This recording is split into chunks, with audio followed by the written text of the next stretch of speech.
Ja són dues les vegades, en poc més de 6 mesos, que traiem del calaix un document tan important per a l'Ajuntament de Gandia com és el seu compte general, que no deixa de ser un reflexe de la seva manera d'actuar. Pot ser per això han dormit algun temps en un caixó sense veure la llum, fins que este govern els ha tret, els ha remès i els ha sotmès a l'aprovació del plenari municipal. Perquè sense els comptes generals, i fixen-se la importància de l'acte que avui fem, 2 anys després a un calaix, a este Ajuntament li era impossible el compliment d'obligacions bàsiques, com per exemple optar a ajudes d'aquells que més ho necessiten, dels nostres ciutadans que pitjor ho estan passant, que han d'acudir a beques de menjador o a rendes d'emergència o senzillament ajudes per a millorar la vida de la nostra gent. Avui, després del tràmit iniciat per a la seva publicació, de l'exposició pública, rendim el compte general per a remetre-lo al Tribunal de Comptes i així seguir amb la seva fiscalització. Ja veuen vostès que un compliment amb normalitat però també amb responsabilitat, perquè la irresponsabilitat va ser aprovar uns pressupostos il·legals, signar milers de reparaments d'il·legalitat en operacions de tresoreria per a continuar gastant i transferint diners a aquest Ajuntament B pervers en què convertiren la casa de tots els gandians i els que van anomenar iniciatives públiques.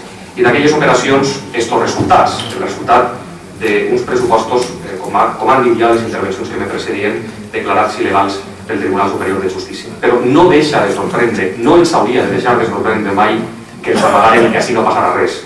No deixa de sorprendre i no ens hauria de deixar de sorprendre mai que no compliren amb les seues obligacions i que així no passarà res. No deixa de sorprendre i no hauria de deixar de sorprendre mai que votaren en contra dels seus propis comptes i que així no passi res. La nostra obligació era fer-los públics, rendir-los i remetre'ls, però en cap cas no ens demanen que els aprovem aquests comptes perquè no podem estar-ne d'acord amb el seu contingut i tampoc amb la seva forma de procedir. Per cert, en 6 mesos, 2 comptes generals. Per a ser una banda de fluixets, senyors del Partit Popular, no està malament. Gràcies, senyora alcaldessa. Un govern fa un pressupost i això és el document que diu en què va gastar els diners, quins ingressos va tindre. Però pot ser que al llarg de l'any hi hagi modificacions o el que sigui. Entonces, a l'any següent té l'obligació de fer un document que es diu la cuenta general en la que fica exactament en què s'ha gastat, com s'ha gastat, què és la realitat. Pues bueno, la cuenta general del 2014 hi havia obligació de rendir-la i d'aprovar-la en setembre del 2015. La sorpresa és que nosaltres, quan tirem a complir la legalitat en la cuenta general del 2014, ens trobem que la del 2013 no estava ni rendida ni pressupost aprovat. Per què? Pues perquè ja en el 2013, en l'exercici del 2013, tenien molt que amagar i aquesta cuenta el que va és ara directament a la Sindicatura de Comptes i després anirà al Tribunal de Comptes.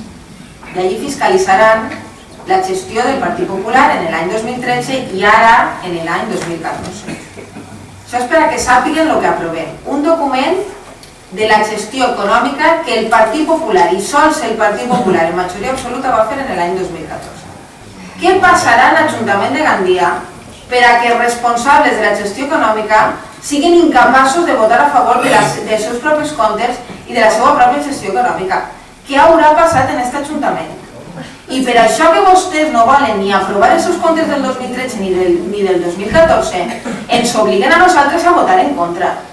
Perquè el que està claríssim és que no anem nosaltres a assumir la responsabilitat dels seus comptes. Senyor Barber, vostè com a profeta resulta inigualable. Jo volia explicar també el concepte i els antecedents de per què arribem on arribem. Quan he dit que vostès tenien milers de reparaments de legalitat, sap per què els tenien? Nosaltres els tenim per pagar tot allò que vostès van deixar a veure, aquesta política que tenien tan perversa i tan curiosa, però jo convido a preocupar. Reparaments de legalitat per transferir diners a l'empresa Iniciatives Públiques de Gandia per poder seguir gastant en allò que vostès volien gastar, en el seu personal afí, vora 200 persones, i en tot aquest forat que van gastar en festes, saraus i confeti. Jo convido a preocupar-les i efectivament d'aquella festa està inigualable ressaca. No volia, senyor Barber, deixar-me respondre-li a l'afirmació que fa el meu president, el nostre president, el senyor Puig, respecte als préstecs de l'Estat que es nega a tornar. Nosaltres som absolutament conscients que aquests préstecs no s'han de tornar, especialment si són il·legítims. I sap per què són il·legítims? Perquè el que s'han importat alguns a les butxaques no ho han de tornar tots els valencians amb el seu suor.